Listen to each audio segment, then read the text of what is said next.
Au sommaire de ce numéro de toute une histoire. J'ai fait une grave chute de vélo et j'ai fini dans le coma. Nous sommes partis faire un petit tour en avion. Malheureusement, ça ne s'est pas passé comme prévu et il y a eu un crash. Jérôme et Christian ont frôlé la mort de très près.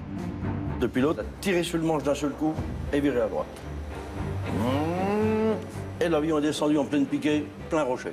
Les autres sont tous morts sur le coup, mon beau-frère, ma belle-sœur et le pilote. J'ai eu un appel téléphonique du SAMU. Vous êtes le papa de Jérôme. Il vient d'avoir un accident. Pronostic vital. Parlera plus, marchera plus, un légume. J'ai aucun souvenir. Pour moi, j'ai un grand trou noir. Quand les hélicoptères sont arrivés, j'ai dit c'est bon, ils m'ont trouvé. Ça m'a rassuré en fait. Ce qu'on retient surtout de toi, c'est ta générosité dans l'intervention, où tu y croyais, où tu nous faisais confiance, et ça en valut la peine. Mais aujourd'hui, ils sont en pleine forme. Dans ces temps, si je me sens capable, ce sera de faire le Paris-Brest-Paris. Je suis multifracturé, c'est-à-dire j'ai les jambes, c'est du métal. Les hôpitaux m'ont refait tout ça tout petit mot. Je danse le rock'n'roll.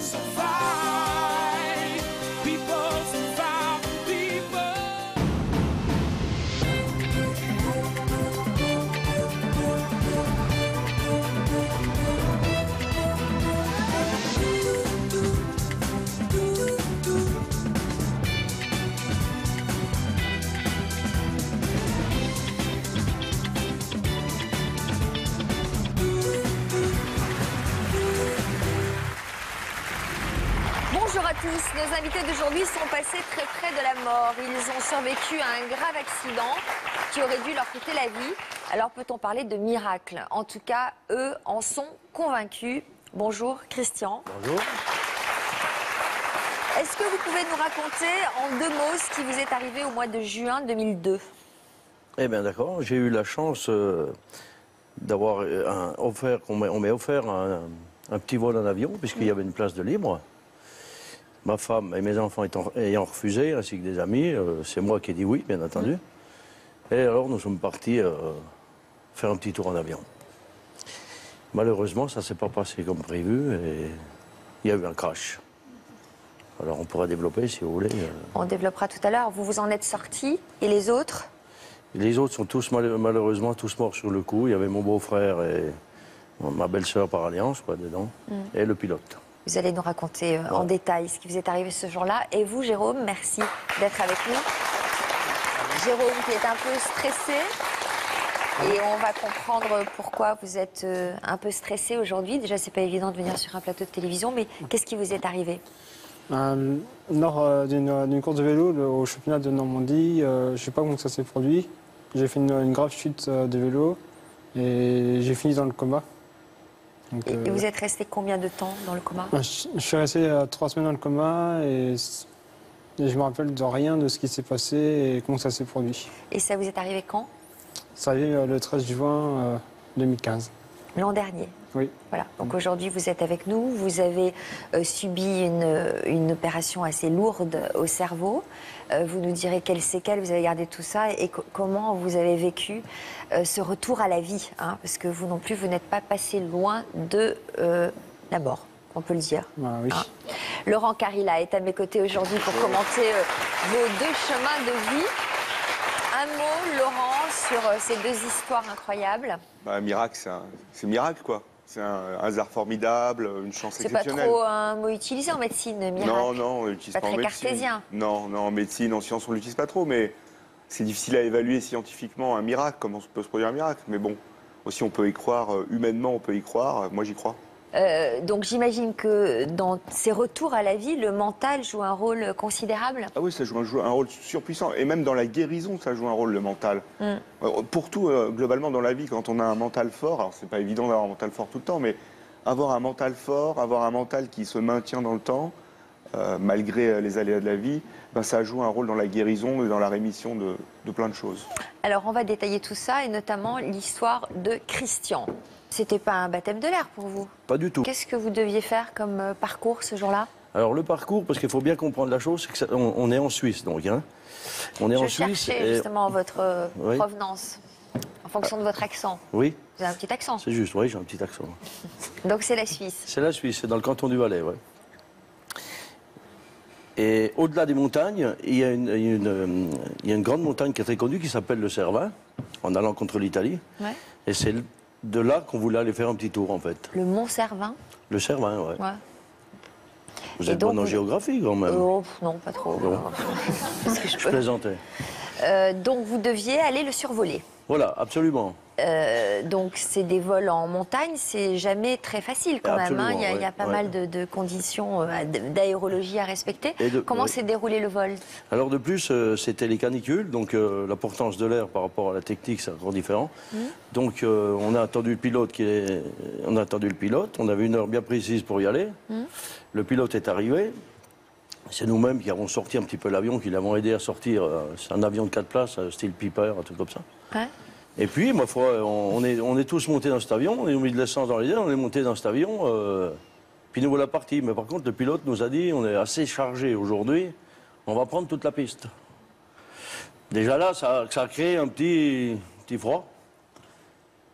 Puis comme moi, je suis pas tout petit, je me suis dit, tiens, c'est peut-être moi qui suis trop gros, c'est jamais. Ouais. En fait, on a pris toute la piste, il a pris tout son élan et ça a bien monté, tout. Direction ce fameux Cervin, donc comme si on dirait qu'on part en Italie. Mais tout d'un coup, il a fait virer à gauche l'avion. Il a viré à gauche l'avion, il n'est pas parti au cap qui s'était donné. Ah bon. Et il a viré à gauche, complètement à l'opposé. Et pour quelle raison?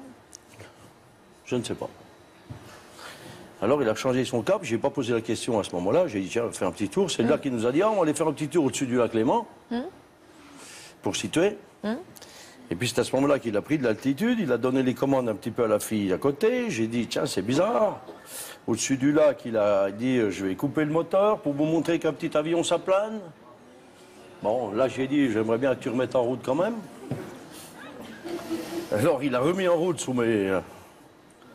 Il a remis en route ce moteur, on a fait un petit truc comme ça, puis après il est allé raser un peu les piscines, le bord de la montagne, au-dessus de Montreux, pour que tu sais. Ah, il faisait un peu le malin quand même avec Il est un petit peu le l'avion. fou, quoi. Je ne Ouais. veux pas y taper dessus plus que tant, mais je suis obligé d'expliquer. Ce qui correspond à ce que j'ai expliqué au bureau d'enquête de l'aviation, n'est-ce pas?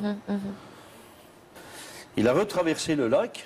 Mais pardon, mais quand vous l'avez vu faire tout ça, vous n'avez pas réagi dans l'avion? Si, moi j'ai réagi Ah, vous au-dessus lui du lac avez quand il a dit coupé quoi? le moteur, je lui ai dit, ouais. Ouais, vous lui avez dit quoi?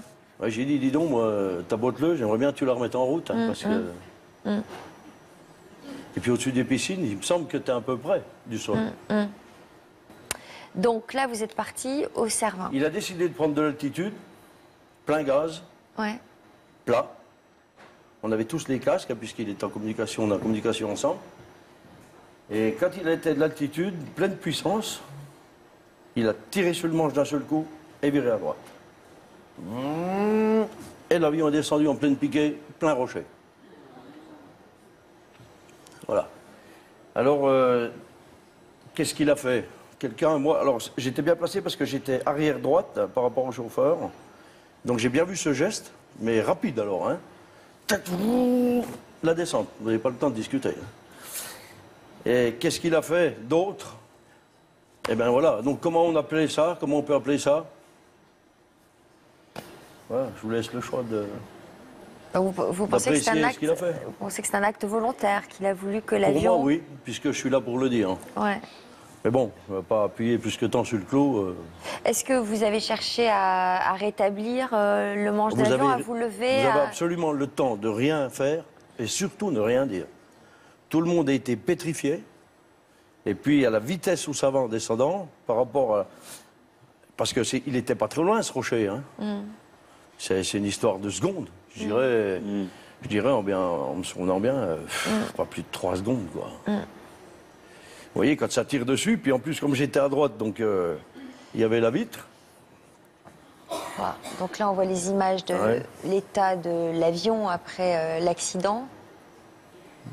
Vous hurliez à ce moment-là? Il y avait des hurlements dans l'avion? Non, pas d'hurler, personne n'a rien dit, tout le monde était pétrifié. Aussi bien le pilote que les passagers. Moi, j'étais du côté droit, donc quand l'avion a piqué, j'ai bien vu arriver cette masse de rochers. À quoi mais vous avez êtes, pensé? vous êtes bloqué, vous pouvez rien dire. Il n'y a même pas Parfois- de hurlement, rien. Parfois, on dit dans ce genre de situation qu'on voit sa vie défiler. J'attendais la question, merci de l'avoir posée. J'ai jamais vu défiler ma vie. J'ai pensé à personne et à rien. Par contre, Parce ça, que je vous pensiez tiens- que vous pensiez que vous allez vous en sortir? Absolument. Ah, vous étiez Je sûr tiens de ça? mordicus, encore aujourd'hui, j'ai toujours tenu le même langage.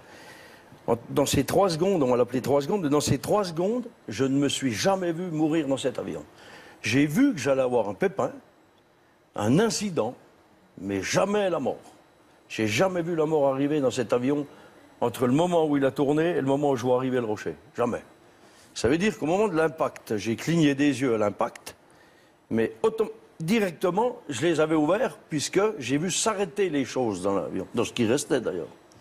J'ai vu s'arrêter les choses, c'est-à-dire l'avion était tourné à l'envers, il y avait tous les casques, tout ce genre de casques avec les fils et tout ça. Bon, je ne parle pas du reste, moi ça ne me dérange pas, mais qui bougeaient, qui se sont arrêtés. Vous voyez, par exemple, j'explique une chose, le bras de mon beau-frère, par exemple, je l'ai vu tomber entre les 2 sièges. Je vous explique ça parce qu'on voit s'arrêter les choses.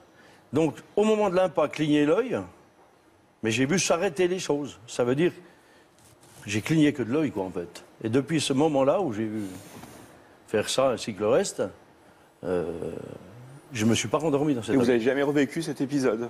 Alors, je n'ai jamais vécu cet épisode, et pour passer ça à la dérision, j'ai jamais vu tourner un avion dans ma chambre, ni du sang coller contre les murs. Jamais.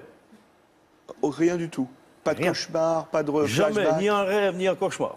Votre Comment cerveau on peut m'intéresse. Comment on peut expliquer qu'il n'ait pas vu sa vie c'est ce que Son cerveau m'intéresse, parce que c'est assez étonnant quand même. Hein. Mais comment expliquer qu'il n'ait pas vu sa vie défiler? Comment expliquer qu'il ait été persuadé de s'en sortir? Absolument persuadé, ça je le sais. Comment Alors, vous il n'y a, l'expliquez, ça? aucune explication scientifique, il n'y a aucune explication Parce que psychologique. normalement, un être humain Ouais. dans cette situation, C'est- on pense qu'on je vais mourir. est foutu. Je vais mourir, c'est fini. Mais après, il y a des mécanismes de défense interne qui font qu'on reconstruit un peu les choses. C'est-à-dire probablement que vous avez tout un tas de mécanismes de défense en vous qui font que vous vous êtes jamais vu mourir, mais c'est reconstruit après, en fait. Alors, En fait, votre cerveau s'arrête à un moment, je pense. Ça s'arrête, ça repart sur un autre truc, mais il y a un truc qui est étonnant. Je dis beaucoup le mot truc, mais il y a quelque chose qui est étonnant, c'est l'idée que vous alliez vous en sortir. Je pense que c'est reconstruit par la suite. ça, j'ai toujours tenu le même langage depuis toutes ces Ah ouais, années. c'est reconstruit. Et puis, ça m'a servi. Dans le mental. Le mental, terrible. L'hôpital, la réinsertion professionnelle. Alors attendez, tout ça. ne Vous voyez tout racontez Non, mais pas c'est tout. ce qui m'a servi. Ça. Mais quand vous vous scratchez comme ça, donc vous clignez les yeux, vous les ouvrez, vous voyez les choses se stabiliser dans l'avion, vous souffrez quand même, j'imagine. Alors, Vous avez été blessé. Alors, je fais une analyse de ce que je suis, où je suis. J'ai absolument réfléchi. Bien sûr, on est en état de choc, mais j'ai analysé où j'étais, à quel endroit j'ai vu cet avion s'arrêter, et qu'est-ce que c'est qui pouvait me sauver. Alors, bien sûr, vous avez les images en face de vous. J'ai les images des morts qui sont là. Vous aviez quoi?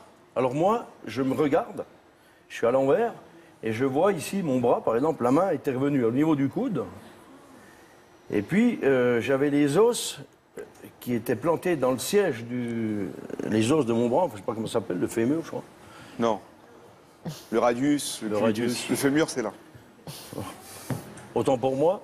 C'est pas Alors grave. je regarde, effectivement, j'étais embêté par quelque chose qui me gênait. En fait, c'était mes os qui étaient plantés dans le siège de l'avion, et que le bras était revenu. Alors j'ai vu, je me suis rendu compte que j'étais amoché au bras. Mais vous souffriez? Il y avait de la douleur? Aucun mal. On n'y pense même pas. J'ai mal nulle part. Vous êtes un super-héros, en fait. Non, non, pas du tout. Non, non, loin de là, mon idée. Alors, j'ai les jambes cassées qui sont passées sous les sièges, donc à l'envers, multifracturées. Ça, je sens pas. Bah non. Alors, j'ai un boulon qui me rentre à l'intérieur, qui me gêne, là, avec la ferraille, là. Comme un casque, en fait. Hein. J'ai un casque autour de moi, mais c'est la carlingue de l'avion, quoi, je pense. La seule chose que je vois, c'est ce bras, quoi. Il me gêne, mais il me fait pas mal. Vous voyez, j'essaie de bouger, ça me gêne, mais ça me fait pas mal. Mais vous avez toujours été dur au mal, comme on dit, auparavant? Petit, il devait être déjà un peu Casse-cou? mentalistique. J'ai peur, ouais. Alors, vous allez nous expliquer ce qui s'est passé par la suite à l'hôpital, etc. Mais d'abord, nous allons nous intéresser à ce qui est arrivé à Jérôme l'été dernier. Donc, vous faisiez du vélo. Vous faisiez quoi comme course? J'étais parti au championnat de Normandie sans piste, au Neubourg, à 40 km de Rouen.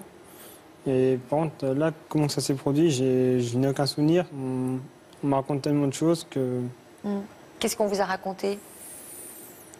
On m'a dit 4 façons différentes et laquelle à croire. Bon, en tout cas, vous avez fait une chute. Oui, puis Donc, aucun souvenir de cette chute. non. Et vous vous êtes retrouvé 3 semaines après, alors si je comprends bien, vous êtes réveillé dans une chambre d'hôpital? Oui, comme on m'a dit, j'étais 3 semaines dans le coma. Ouais. Et comme on m'a dit, je me suis réveillé le 2 juillet. Et je me suis réveillé déjà doucement au fur et à mesure. Et que je suis réveillé à moi, comme par hasard, le jour du départ du Tour de France. Vous êtes réveillé le jour du départ du Tour de France? Totalement, oui. C'est ce qu'on m'a dit, mais après... Vous pensez que c'est un signe? Pardon? Vous pensez que c'est un signe? Pour quelqu'un qui est mordu de son sport, il y a peut-être ça. Laurent? Il y a quelqu'un qui chantait « Il suffira d'un signe hein, », mais c'est possible. Après, c'est interprété, en fait. Ouais. Je suis pas... c'est très difficile à dire sur le plan médico-scientifique qu'il y a des signes comme ça, mais après, il y a des choses qui se recoupent. On a tous nos signes. En tout cas, ça fait partie de la de la reconstruction des choses, d'une histoire. Ouais. Alors, nous allons accueillir vos parents, qui s'appellent Monique et Loïc, qui vont nous rejoindre, ainsi que votre frère Stéphane.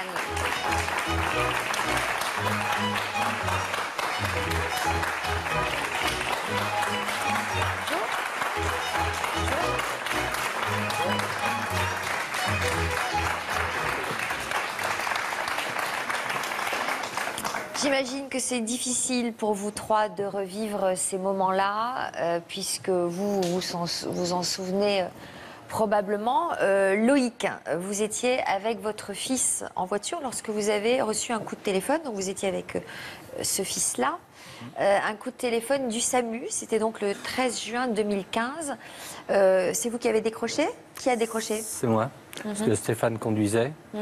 15h30, j'ai eu un appel téléphonique du SAMU sur le Vélodrome, en me disant vous êtes le papa de Jérôme? J'ai dit oui. Il vient d'avoir un accident très grave. Il a insisté sur très. Quand j'ai entendu l'hélicoptère tourner derrière, j'ai dit c'est pas possible. Parce que je me suis toujours dit Stéphane comme Jérôme, c'est pas des amateurs de piste. Enfin des amateurs, oui, parce qu'ils ont toujours fait ça depuis tout petit. Du vélo? Oui, voilà, c'est pas des débutants, c'est ça que je voulais dire. Donc personne ne comprend ce qui s'est passé, parce que c'est pas un débutant, il a fait plusieurs championnats, toujours s'est bien passé. Bon. Ouais, cela dit, les chutes, ça arrive même aux professionnels, non? Ça peut arriver à tout le monde. Sur piste, c'est très rare. C'est très rare. Très rare, ouais. Parce que la piste, c'est un effort violent, mais très court. Moi, il y a eu Stéphane qui a eu une chute, c'était sur route, où il a toujours quelques cicatrices, et Jérôme sur la piste. Et moi, ce qui m'a fait le plus peur, c'est quand j'ai entendu l'hélicoptère derrière le téléphone. Ouais. Vous avez pensé au pire, j'imagine? Au pire. Parce qu'en général, les chutes de vélo, c'est une clavicule. C'est la maladie des sportifs qui casse, enfin qui saute, comme on dit dans notre jargon. Mais j'ai pensé au pire, mais j'ai jamais pensé que j'aurais perdu mon fils. Vous êtes l'aîné des deux? Oui. Stéphane. Vous étiez chez vos parents lorsque leur téléphone a sonné une seconde fois. Cette fois-ci, c'était l'hôpital qui appelait. C'est vous qui leur avez parlé. Qu'est-ce qu'on vous a dit? Le soir, on est arrivé du coup pour avoir plus de nouvelles sur les complications de Jérôme. Du coup, donc sur les coups de 10 heures, l'hôpital rappelle du coup mes parents pour avoir un état des lieux un peu plus concret de Jérôme. Et puis là, papa demande à la chef de la neurochirurgie, mais sa vie n'est quand même pas en danger. Et là, la responsable lui dit, si votre fils est en train de partir. Donc mes parents s'écroulent, ce qui est compréhensible. Ce qui reste quand même normal. Et vous Donc en du gardez... coup, après moi je prends le téléphone, du coup pour avoir vraiment plus d'explications et exactement où est-ce qu'il en est aujourd'hui, enfin à l'heure où on se cause quoi, du coup quoi. Qui me disent qu'il est extrêmement instable, hein, que la vitesse du choc aujourd'hui l'a mise sur un Glasgow, si vous voulez, chez le Glasgow, ça va de 0 à 15. 15 c'est nous, 0 c'est quelqu'un de mort, 0,3 c'est une mort cérébrale, il me semble, de tête. Jérôme, l'impact, il était sur une échelle à 4. Donc clairement, il nous explique que l'échelle à 4, malheureusement, ils vont faire ce qu'ils vont pouvoir, mais qu'il ne s'en sortira probablement pas. Il garderait des séquelles importantes. Quoi qu'il arrive, il y en aura des séquelles. Que là, ils vont lui poser un drain pour essayer d'évacuer un peu la pression crânienne. Parce Ça que, de résorber l'hématome. d'essayer déjà de lui limiter sa pression crânienne, parce que la pression crânienne, pareil, normalement, c'est entre 5 et 10 pour quelqu'un de normal. Jérôme montait entre 40 et 44 de pression crânienne. Ouais. Donc c'était extrêmement élevé et donc instable. Donc ils ont mis un drain pour justement essayer d'évacuer ce fameux liquide et cette pression qu'il avait dans la tête. Donc vous êtes parti à l'hôpital et il se trouve que Jérôme a été opéré Le dimanche soir. le dimanche soir. À 10h du soir, il est rentré au bloc. Ouais. Et on nous a rappelé le matin à 3h. Donc vous avez pu le voir entre-temps? Non. Non. Mais il est... non. C'est-à-dire qu'on l'a vu dans l'après-midi. Oui, dans l'après-midi, on l'a Comment vu. On l'a vu dans l'après-midi. il était donc encore en vie. Enfin, il a Dans le tout le temps coma. été en vie, mais Si on c'est peut plus dire en que l'état de son cerveau était dans un état Ouais. lamentable, je dirais, entre guillemets. Quoi. Ouais. De toute façon, il nous l'avait Dans le dit. coma. Oui. C'était un coma profond. Ah bah de toute façon, dès l'impact, il est tombé dans Non, le mais coma. ce que je veux dire, c'est qu'on ne le maintenait pas en vie pour que vous lui disiez au revoir. non. Ils vous ont laissé l'espoir de quelque chose, puisqu'on devait Non, l'opérer le non, soir. parce Non, qu'ils nous ont on dit nous a jamais clairement- donné espoir. Ah bon, qu'est-ce qu'on vous a dit alors? Les premières paroles qu'on a eues le dimanche avec Stéphane et puis notre belle-fille, premier contact du docteur, votre fils est perdu. Voilà, clair et net. Et tous les 3 jours, je me rappellerai toute ma vie maintenant, des tout petits bureaux. On avait des rapports par les docteurs différents. Seule parole qu'on avait, votre fils est perdu. Moi, j'y ai jamais cru. Il n'y a pas longtemps, je sais que ma femme n'y a pas cru, parce qu'elle voyait partir. Ouais. Moi, non. Vous leur disiez au médecin que vous n'y croyez pas? Au départ, je me suis retenu parce que je respecte la médecine, parce qu'à Rouen, la neurochirurgie, c'est des gens extraordinaires. Ils ont fait un travail fabuleux. Il n'y a rien à dire. Ils sont très humains. Bah, quand même, cette manière de vous asséner ce... Oui. Oui, Bon, mais ils sont neurochirurgiens. Voilà. C'est des facteurs un peu. Et alors? Mais ils sont confrontés toujours à des choses très très dures et je crois qu'ils se protègent comme ça. Mais c'est compliqué de parler aux patients et aux gens comme ça, je trouve. Bah, dire à des parents, votre fils est perdu. quand, Ouais, il y a d'autres façons de le dire, à mon Ouais, avis. mais après, à l'heure des charges, je veux dire, quand on a le discours des médecins qui nous expliquent qu'il y a une partie de son cerveau qui est complètement, je dirais, morte due à l'impact. Voilà, on l'a bien vu, ils étaient tout le temps, il y avait tout le temps une infirmière présente auprès de lui à lui régler ses sondes parce qu'il était extrêmement instable. Je veux dire, il ne pouvait pas nous dire que ça allait bien et nous annoncer dans la seconde qu'il allait décider. Alors, en quoi ça consistait l'opération qu'on a pratiquée sur lui le soir? Alors, il lui a enlevé une partie de l'os sur le côté du visage, là. Une partie du rocher.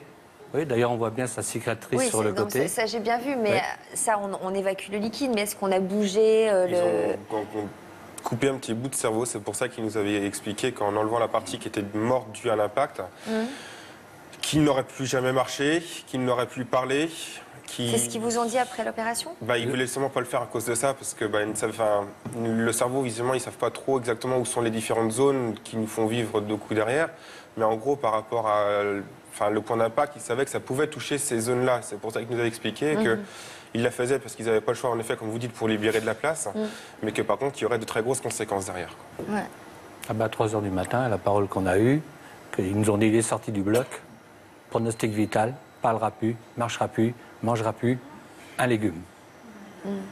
On a simplement répondu, quel que soit comme il sera Jérôme, on l'acceptera. C'est notre fils. On peut pas, en tant que parent, on ne peut pas lâcher. Moi, j'estime qu'on n'a pas le droit. Jérôme, vous n'avez aucun souvenir de tout ça? Non, cette journée-là, j'ai aucun souvenir. Pour moi, j'ai un grand trou noir. Ouais. Donc, me dire à quelle heure je suis arrivé, qu'est-ce que j'avais pris comme roue pour courir, où je m'étais installé. Au début, il y a des gens, il y a des parents de coureurs qui sont venus me voir à l'hôpital quand je me suis réveillé, qui me demandaient si je me souvenais quand je suis tombé. Ouais. Je dis ça doit être soit à l'échauffement que j'ai percuté en quelqu'un ou quelque chose, ou alors ce serait en manche de qualification. Ouais. Puis on m'a dit non. Mais de l'opération, de l'hôpital et tout ça, aucun souvenir Ah non, ça, à ce moment-là? Aucun souvenir. Ah oui, j'ai aucun souvenir. En tant que j'étais à l'hôpital de Rouen, quand je suis sorti du coma la première semaine, j'ai aucun souvenir. J'en ai très peu de la deuxième. Bon, on va revenir sur votre hospitalisation et sur ces semaines de coma. Mais d'abord, Christian, on vous retrouve donc après ce crash. Qui donne l'alerte? Comment les secours parviennent jusqu'à vous? Alors, la situation de là où ça s'est passé, et surtout en Suisse, il y a beaucoup de montagnes, donc de par la situation, il y a beaucoup de bases d'hélicoptères. Et moi, dans ma tête, quand j'ai eu ce crash, que je me suis réveillé directement à l'impact, je savais où j'étais, donc à la hauteur, pas exactement, mais je savais que j'étais au-dessus de la montagne, on s'était crashé, et qu'il n'y a que les hélicoptères qui pouvaient me trouver. Ouais.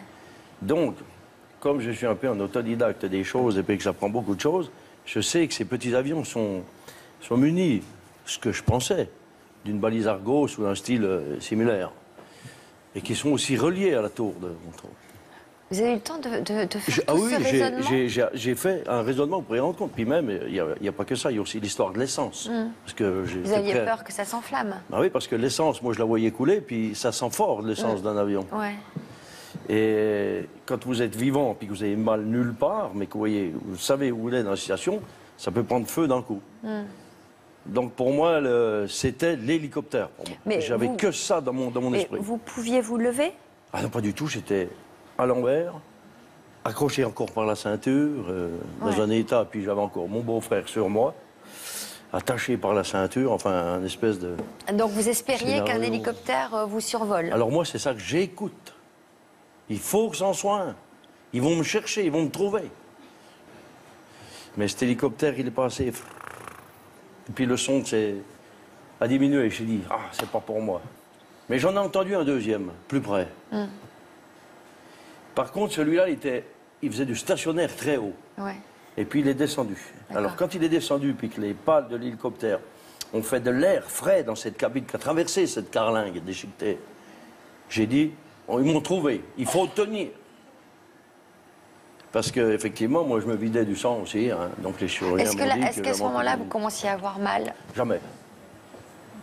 Ça, je maintiens mordicus, je n'ai jamais eu mal nulle part. J'ai même eu du mal à m'endormir aux piqûres quand ils ont réussi à m'enlever. Enfin bref, ce que je voulais expliquer là-dedans, c'est que ma hantise, c'était le feu.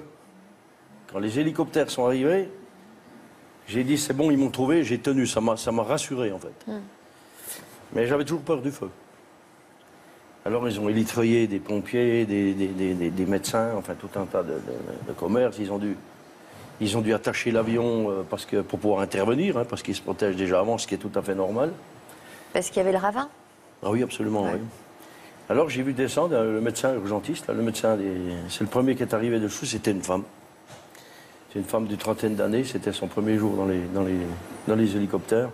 Mais j'ai vu sur elle, puisque vous voyez, comme j'étais à l'envers, j'avais une vue sur elle d'en bas, comme ça. Et cette fille, elle est arrivée, elle était complètement paniquée. C'est son métier, mais je peux comprendre ce qu'elle voyait, qu'elle était complètement paniquée, elle ne savait pas par où commencer. Ça n'a pas dû vous rassurer? Non, et surtout, quand elle a paniqué, je suis obligé de le dire, elle a un petit peu paniqué, cette pauvre fille, mais je la comprends. Puis tout d'un coup, je l'ai vue partir de dessous cet avion. Et là, j'ai eu peur je me suis dit, ça flambe. Mais non, ça n'a pas flambé. En fait, elle est partie. Elle est revenue. Elle fuyait? Je sais pas si elle faisait son boulot, en fait. Je peux pas dire. Elle est revenue, puis elle a touché les poux des gens, et puis j'avais encore mon beau-frère qui avait un peu des trucs, enfin, parce que j'entendais ce qu'elle disait, quoi. Mais vous pouviez parler, vous? Ah oui, oui. Mais donc vous lui avez moi, parlé? j'ai un petit peu parlé en argot, mais j'ai pas été trop gentil. Je veux pas répéter ce que je lui disais, parce que ça me donnait à moi de la contenance. Voici, dites-moi. Dépêche-toi! J'aurais pas dû le lire. Va chercher une pain, découper cette boîte de conserve, vas-y! Oui, moi, c'est mon truc à moi, ça. Ouais. Connasse, quoi, vous l'avez traité de connasse. C'est vous qui l'avez dit, c'est pas moi. Par contre, je la reverrai, cette fille, je m'excuserais d'avoir dit ça, mais... Vous l'avez pas revue? Non. Faudrait. Parce que cette fille, je crois qu'elle a quitté les hélicoptères après cet accident. Ah bon? Elle a changé de métier. Elle a changé de... Je sais Elle a pas. changé de... J'aimerais bien la retrouver. Si elle m'entend, j'aimerais bien. Ouais. Alors, figurez-vous, Christian, on a retrouvé l'un des pompiers qui vous a sauvé. Ah, extraordinaire. Voilà. Et lui ne vous a pas oublié. Remarquez, on doit avoir du mal à vous oublier.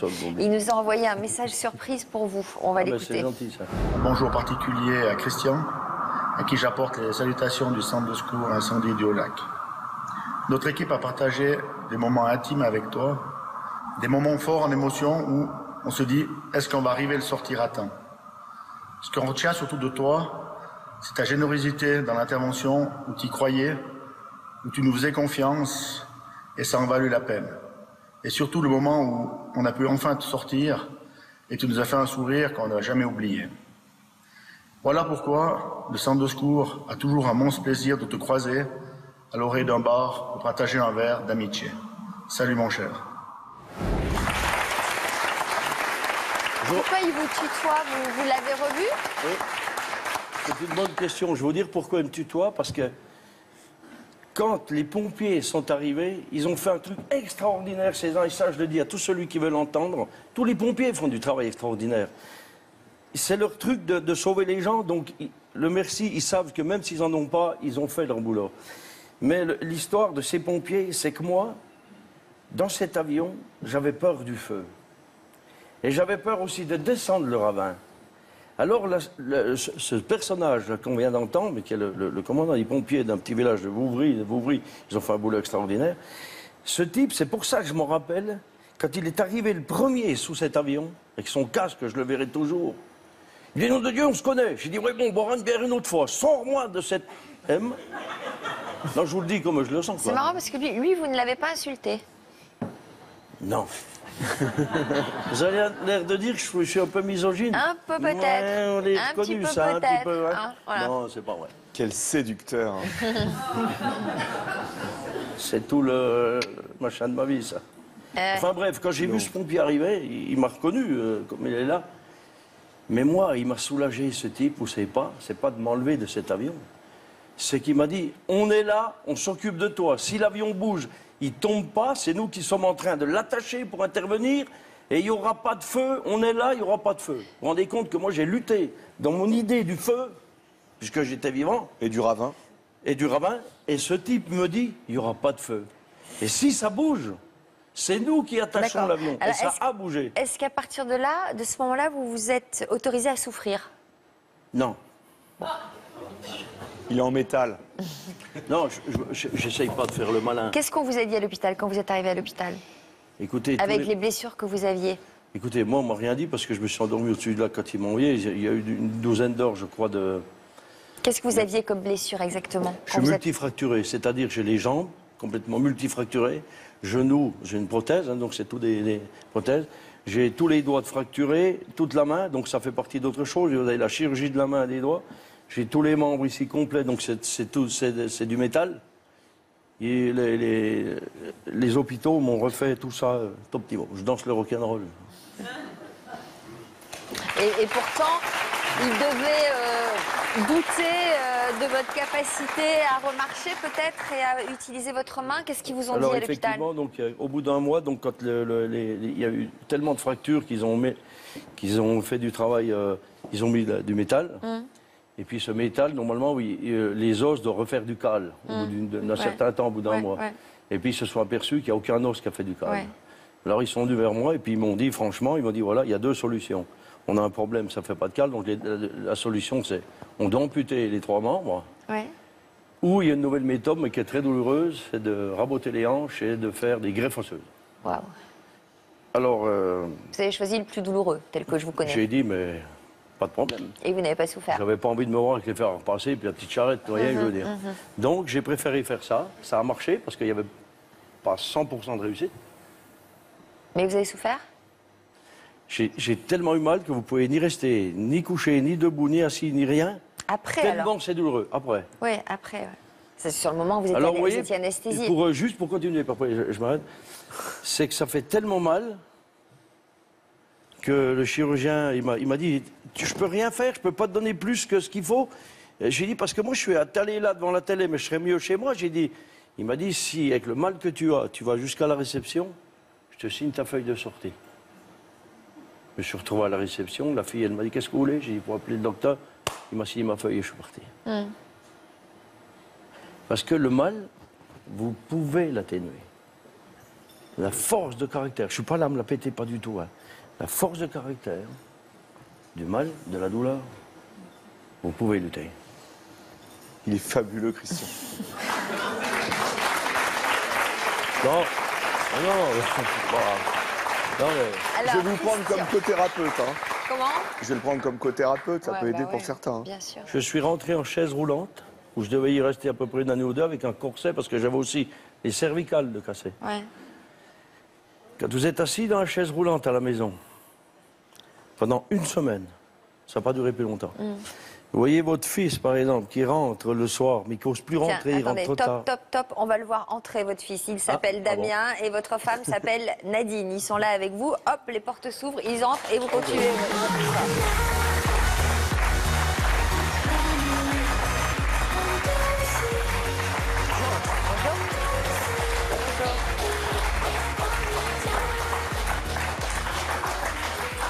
Alors, donc, vous nous disiez, vous êtes sur la chaise roulante, ça fait une semaine que vous êtes rentré. Vous voyez votre fils, et là?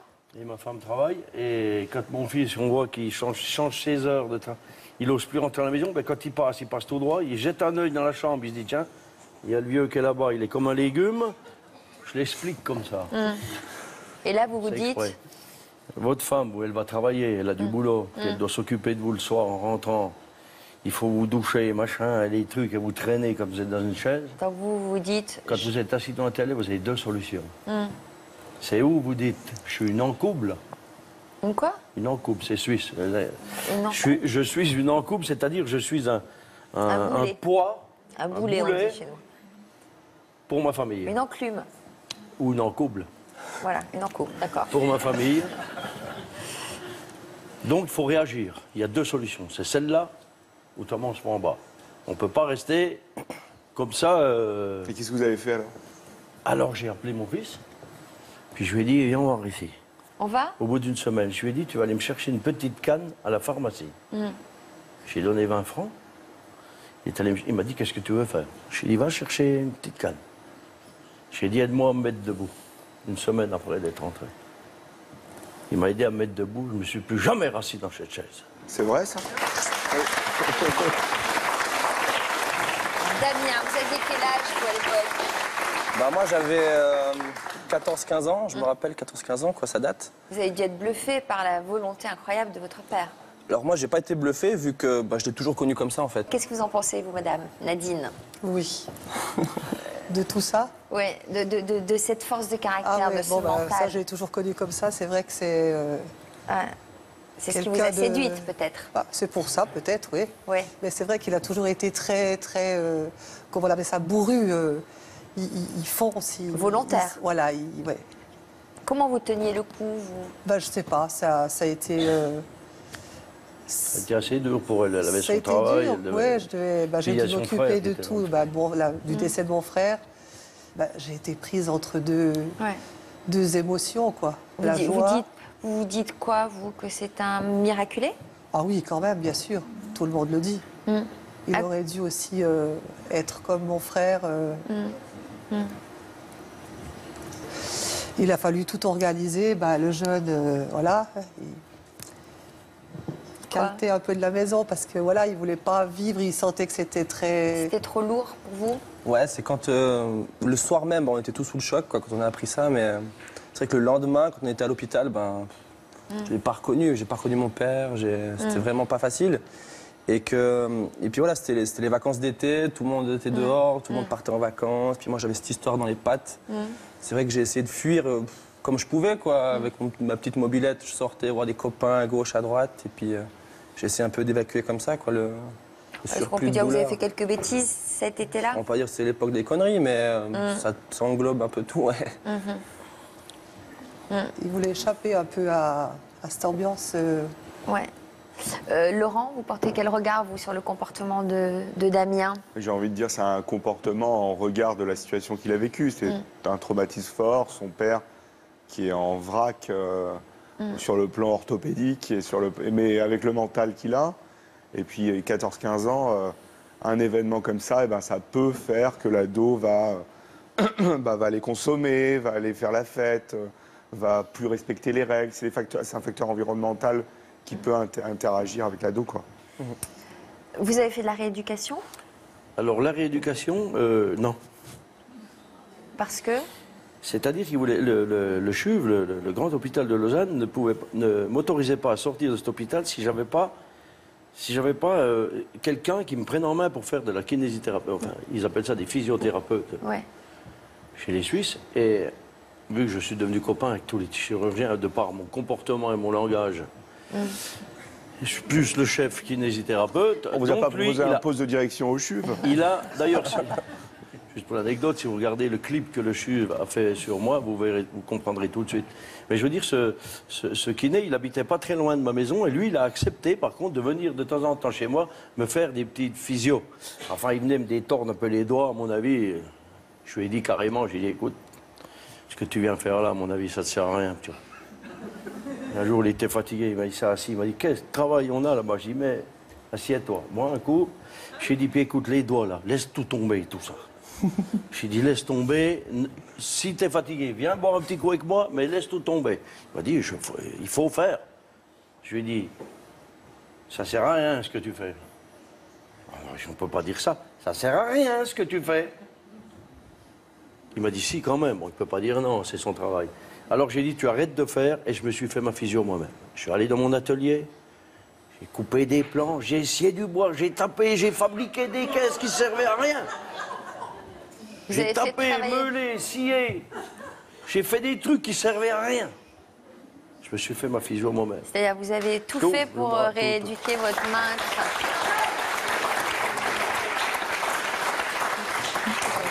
On ne peut pas dire autrement, c'est la vérité. Vous avez fait votre rééduque vous-même. Je dis, c'est un cas. C'est un cas? Oui, c'est un cas. Vous êtes toujours aussi amoureuse, vous? Oh, bah, ma foi, oui, je le garde.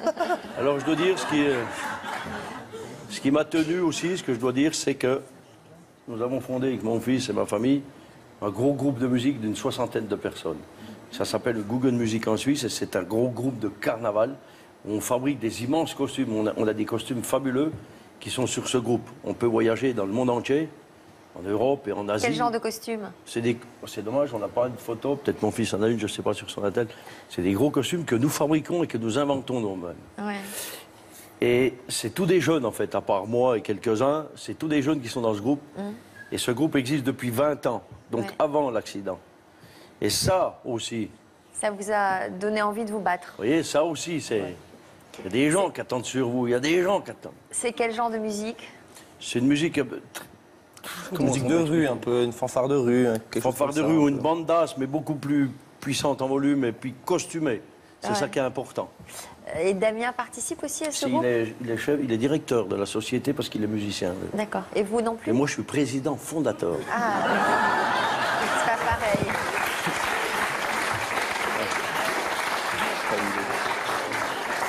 Je sais pas qu'il y avait des bandas en Suisse. Oui, oui, ça s'appelle des Guggen Music. Ah bon? Regardez, c'est très costumé, c'est très beau, c'est très... Alors Jérôme, on va continuer avec votre histoire. Donc vous veniez de vous faire opérer quand on vous a laissé tout à l'heure. Aucun souvenir de tout ça. Donc des semaines dans le coma. Combien de semaines après cette opération, Stéphane? 3 semaines du coup. 3 semaines.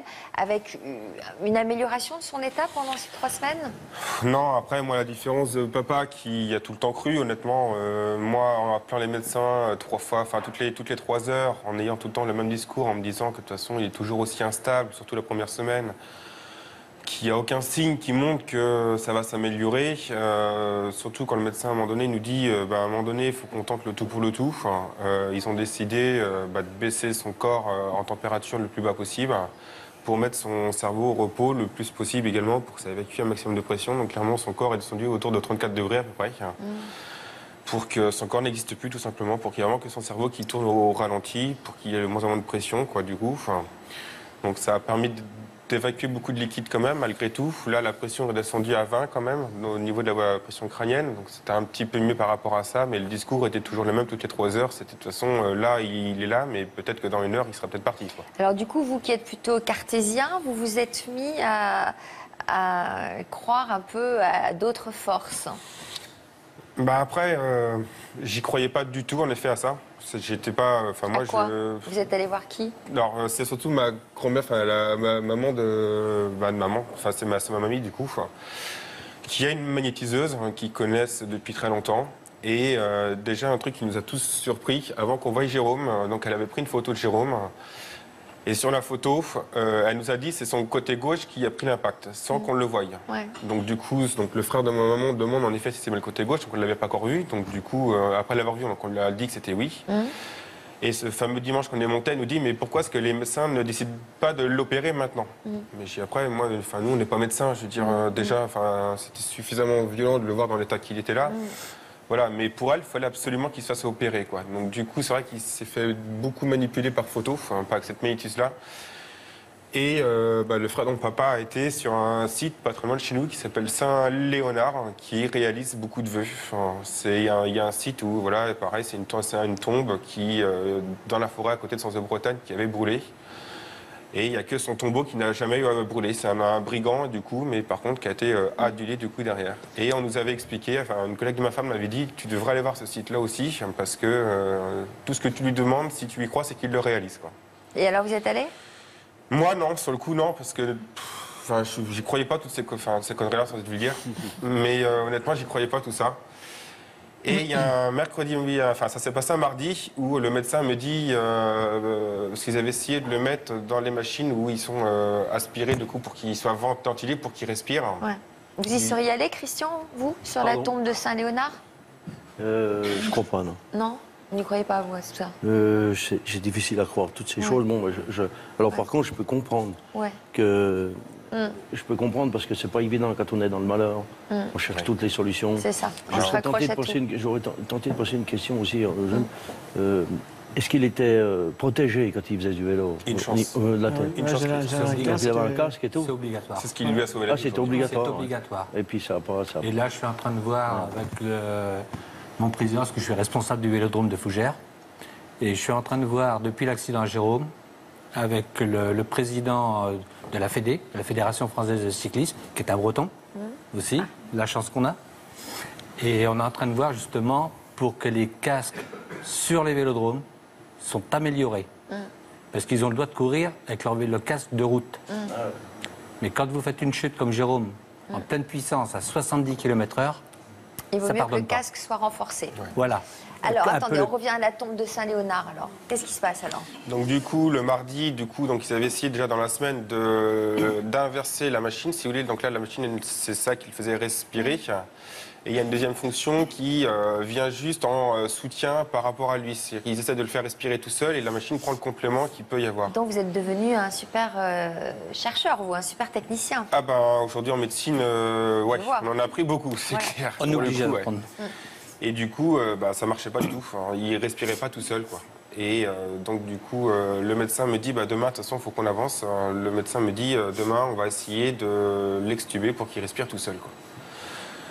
Donc, de toute façon, au bout de 3 semaines, il faudra avancer aussi. À un moment donné, je comprends que les places sont chères et qu'au bout de 3 semaines, c'est pas non plus une vie pour nous d'être avec une épée de Damoclès au-dessus de notre tête tout le temps, quoi, du coup, quoi. Donc du coup, mon parrain se retourne sur cette tombe en faisant le vœu qu'il puisse enfin respirer tout seul. Et du coup, le mercredi matin à 10h, il lui enlève le tube qu'il avait. La seule fois qu'il l'a fait, c'est qu'il a respiré tout seul. Alors qu'avant, tout ce qu'ils avaient essayé, ça ne fonctionnait pas. Donc alors pareil, est-ce qu'il y a une cause à effet? J'en sais rien. Maintenant, voilà. Madame, vous y raccrochiez à cet espoir-là que vous donnez la magnétiseuse? J'avais du mal à y croire. De voir mon fils dans l'état où il était, j'avais du mal à y croire. Et vu ce que les médecins nous disaient tous les jours, on se disait, c'est pas possible, il va pas s'en sortir. Et puis, il y a cette histoire de Tour de France. Alors, vous vous êtes réveillé? Il y a Christelle aussi. Après, non, c'est... durant tout le soutien qu'on a eu, du coup, il y a une personne, du coup, qui prenait beaucoup de nouvelles de Jérôme, qui nous dit, tu verras, ton frère se réveillera le jour du Tour de France. Ah bon? Mais pourquoi elle a aussi, elle, des pouvoirs? Non, mais bon, c'est quelqu'un qui a eu une grave chute aussi, et du coup, qui s'est énormément battu et qui est une super belle personne qu'on ne connaissait pas forcément beaucoup avant, mais qu'on a appris à connaître. Oui. Et lui, par contre, nous a toujours dit, Jérôme, voilà, c'est un sportif, il s'est tout le temps battu, c'est ce qui l'a sauvé derrière, parce que les médecins nous ont dit, la seule chose qu'ils ont été sûrs, c'est qu'il s'est battu du début à la fin. Ouais. C'est grâce aussi à avoir un cœur de sportif. D'accord. Alors Christelle, elle vous a dit quoi?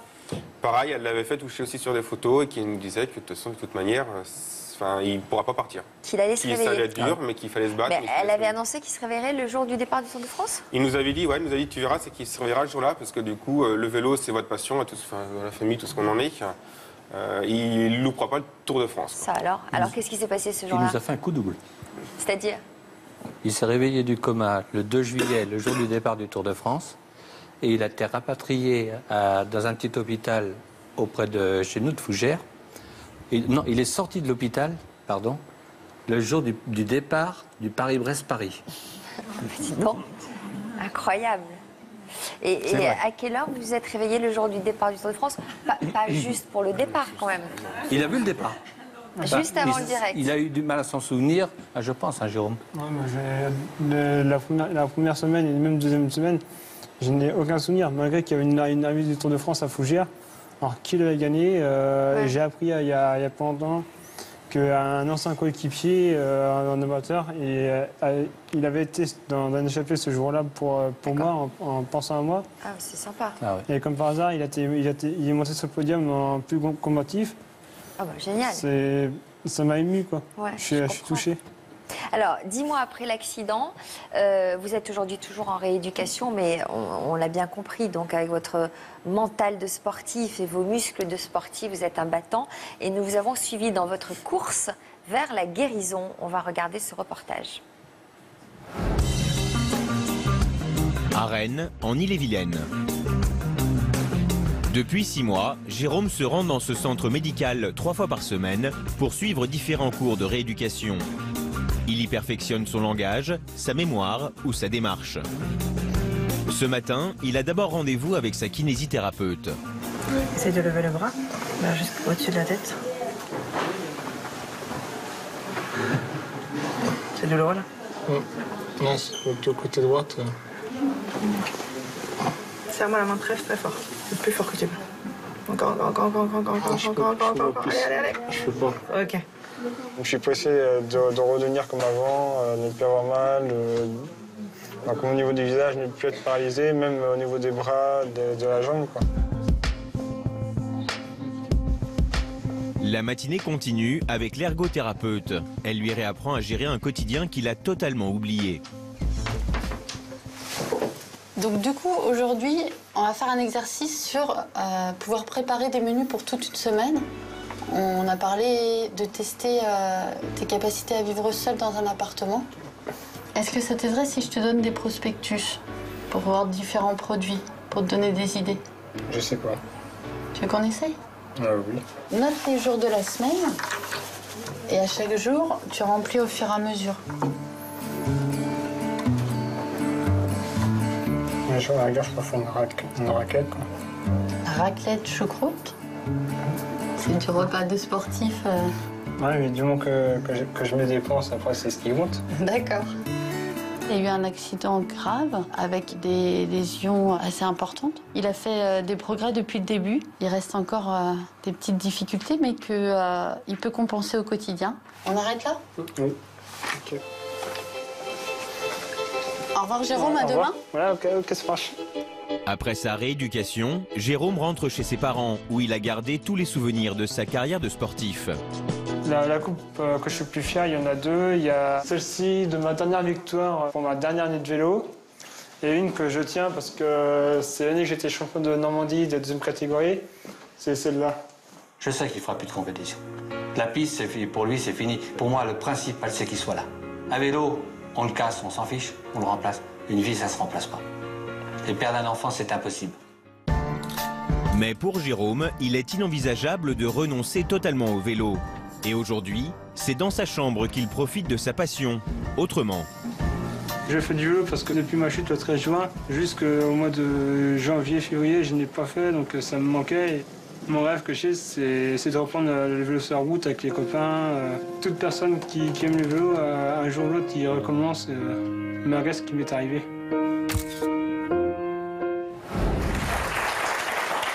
Voilà le combat d'un battant. Quel est votre rêve aujourd'hui, Jérôme? Mon rêve, c'est dans 7 ans, si je me sens capable, ce sera de faire le Paris-Brest-Paris. Dans 7 ans? Sinon, ce sera un chiffre qui termine par un 5 ou un 0. D'accord. Alors, on a une petite surprise pour vous, figurez-vous, qu'on va vous apporter tout de suite sur le plateau. C'est Eric qui va vous l'apporter. Merci beaucoup. C'est une invitation à un événement qui, je suis sûre, va vous faire très plaisir.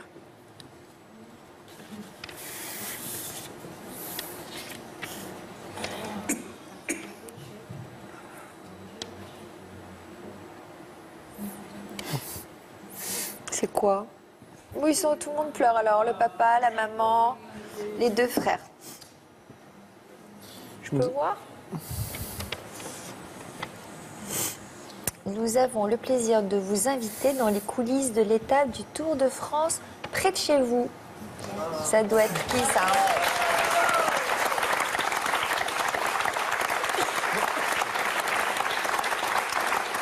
C'est quoi? C'est une invitation de Gérard Rolls, je pense, hein, ou de l'équipe du Tour de France. Vous y êtes déjà allé dans les coulisses du Tour de France? Non. Jamais? Oh, c'est super. Vous allez voir, si vous invite dans sa voiture, c'est génial. Moi, j'ai déjà fait. C'est super. Bon, ben, on vous le souhaite. Oui. Il y a déjà le tracé du Tour de France pour l'été prochain. Il passe en Bretagne. Par contre, ce que je voudrais, c'est remercier quelques personnes, si c'est possible. S'il n'y en a pas trop? Non. Quelqu'un qui lui a fait un très beau cadeau. Un manager d'une grande équipe, qui est, si j'ai le droit de donner le nom, allez-y. Fortunéo, oui. Qui était Bretagne séchée avant, qui a appelé son frère Stéphane pour lui dire de venir le rencontrer à son hôtel à Rennes, c'est ça, Stéphane? Qui lui a donné un maillot signé de tous les coureurs qui couraient sur le Tour de France. Et sympa. Et surtout une personne qui n'aura peut-être jamais un maillot. Il a eu un maillot dédicacé par Emmanuel Hubert de Alberto Contador. Waouh! Pas mal. Magnifique. Je vous souhaite de passer un bon moment sur cette étape du Tour de France, dans les coulisses. Merci à vous tous et chapeau pour vos combats respectifs et pour votre mental d'acier, je dirais, hein, vous, en ce qui vous concerne. En plus, maintenant, c'est renforcé par quelques plaques que vous devez avoir à l'intérieur, donc ça doit être pas mal. Merci à Laurent. Merci. En attendant le Tour de France, c'est sur le chat de Toute une histoire que nos téléspectateurs pourront vous retrouver cet après-midi, pourront vous poser toutes leurs questions. Oui, Jérôme? Je remercie toute l'équipe de France Télévisions pour cette invitation au Tour de France. D'accord. J'espère que vous en profiterez, que ce sera un beau souvenir pour vous. Merci en tout cas pour cette belle leçon de courage. Quant à vous, n'oubliez pas la rubrique Toute une histoire dans Version Fémina ce week-end. On se retrouve tout de suite dans l'Histoire continue. Merci.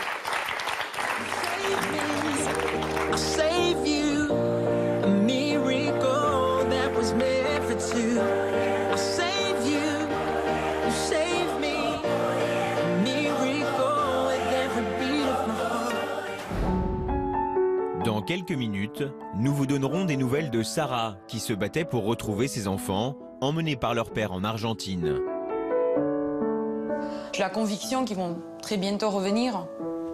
Et même s'ils ne reviennent pas, je vais aller les chercher. Depuis l'émission, la situation a bien évolué et c'est à l'aéroport que nous retrouverons Sarah et ses proches pour un moment important. Et dans le second chapitre de l'Histoire continue, nous découvrirons un témoignage fort, celui d'un des héros du 13 novembre, Salim. Les chocs me reviennent à chaque fois, quoi. Il était vigile au Stade de France le soir des attentats de Paris et il a, sans le savoir, stoppé l'un des kamikazes. Un témoignage à ne pas rater dans un instant. She's okay.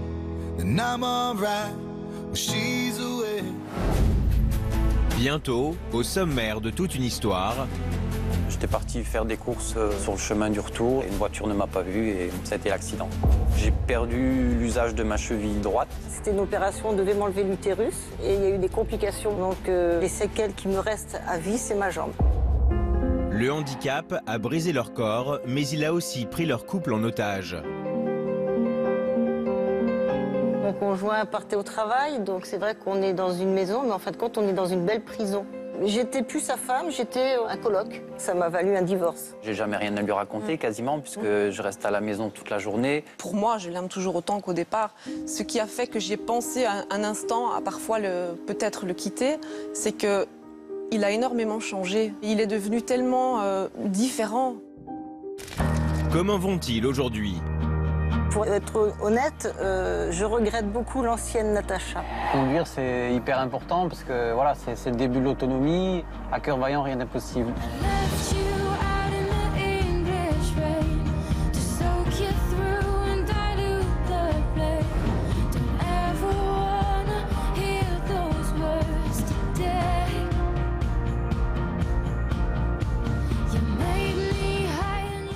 Ce soir.